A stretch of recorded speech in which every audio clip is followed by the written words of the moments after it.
नमस्कार मित्रों, स्वागत है आप सभी का हमारे इस वीडियो में। आज हम प्रीवियस ईयर क्वेश्चन के साथ हाजिर हैं, जिसमें आयु का एक क्वेश्चन लिया है। बहुत ही प्यारा कॉन्सेप्ट इसमें लगेगा। इस क्वेश्चन को अगर आप कर सकते हो तो इसका आंसर करके बताइए, मैं आपको बताता हूँ, ठीक है। फिर आप आंसर मैच करना कि आपने सही आंसर इसका आया है आपका कि नहीं आया है। इसमें बहुत ही प्यारा कॉन्सेप्ट लगेगा। इसी कॉन्सेप्ट पर बहुत सारे क्वेश्चन बेस्ड होते हैं, तो इस कॉन्सेप्ट को आप आज समझ लीजिए।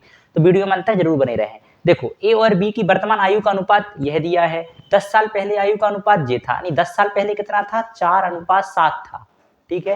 अपने 10 साल पहले से मतलब है, 10 साल पहले 4:7 था, ये लिख दिया। वर्तमान कितना है, वर्तमान 3:4 है। अब आप मित्रों मुझे एक बात बताइए, पहले 4:7 था, अब 3:4 हो गया। अनुपातों का अंतर हमेशा समान रहता है। जैसे आपका और आपके भाई में अगर 2 वर्ष का अंतर है, ठीक है, तो चाहे 10 साल पहले हो चाहे 10 साल बाद हो, वो 2 वर्ष का अंतर 2 वर्ष का ही रहेगा। अंतर कभी भी बदलता नहीं है। जैसे कि सिंपल सी बात है, अगर किसी व्यक्ति से 2 साल बड़ा है तो वह आज भी 2 साल बड़ा होगा और 10 साल बाद भी 2 साल बड़ा होगा। अंतर तो हमेशा समान रहेगा। अब यहाँ पर क्या है, 10 साल पहले अंतर था कितने का, 4 और 3 7, यानी कि 3 का, ठीक है। और वर्तमान में अंतर कितने का है, वर्तमान में है 1 का, यानी कि अंतर क्या हो गया, चेंज हो गया, ठीक है। अंतर चेंज हो गया, लेकिन अंतर क्या है, चेंज होता नहीं है। तो अपन अंतर को समान करेंगे। जैसे माना कि यहाँ पर अंतर 3 का था और यहाँ पे अंतर 1 का है, ठीक है। यहाँ पर ये 3 का था अंतर, यहाँ पर 4 से 7 हुए थे ना, 3 का अंतर था, यहाँ पर 1 का अंतर है। अंतर समान करेंगे। अंतर समान करने के लिए आपको क्या करना पड़ता है, सिंपल सा क्या करो, जैसे 1 है तो 1 का इन दोनों में गुणा कर दो, यानी कि 4:7 आ जाएगा, ठीक है। इधर 3 है तो 3 का इन दोनों में गुणा कर लो, यानी 3 3 का 9 और 4 3 12 आ जाएगा, ठीक है। इस तरीके से अपन अंतर को समान करते हैं। अब देखो, 4 और 3 का अंतर 4 और 7 का अंतर 3 है और 9 और 12 का अंतर 3 है। अंतर अपन ने समान कर लिया। सिंपल सी बात है, अगर अंतर हमेशा तो समान रहेगा ना, अगर 2 व्यक्तियों का अंतर जितना है वो बाद में भी उतना ही अंतर रहेगा। यहाँ पर अंतर अलग अलग था, अपन ने अंतर समान कर लिया, 1 का गुणा इन दोनों में कर दिया, 3 का गुणा इन दोनों में कर दिया।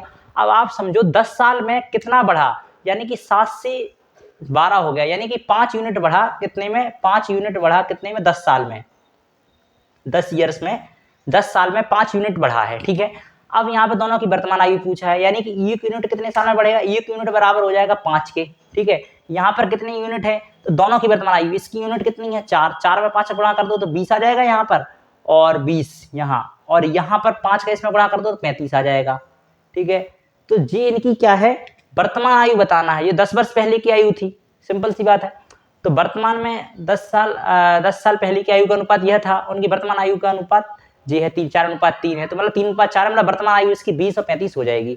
तो ये कॉन्सेप्ट है, एक बार और समझ लीजिए। देखो, ए और बी की वर्तमान आयु का अनुपात 3:4 है, तो अपन ने 3:4 लिखा। 10 साल पहले उनकी आयु का अनुपात इतना था, 10 साल पहले 4:7 था, अब 3:4 हो गया है, ठीक है। अंतर हमेशा अनुपातों का समान रहता है। यहाँ पर अंतर 3 का है, यहाँ पर अंतर 1 का है। अंतर को समान करेंगे तो 1 का गुणा इन दोनों में करेंगे, 3 का गुणा इन दोनों में करेंगे, 3 3 का 4 3 12 हो जाएगा।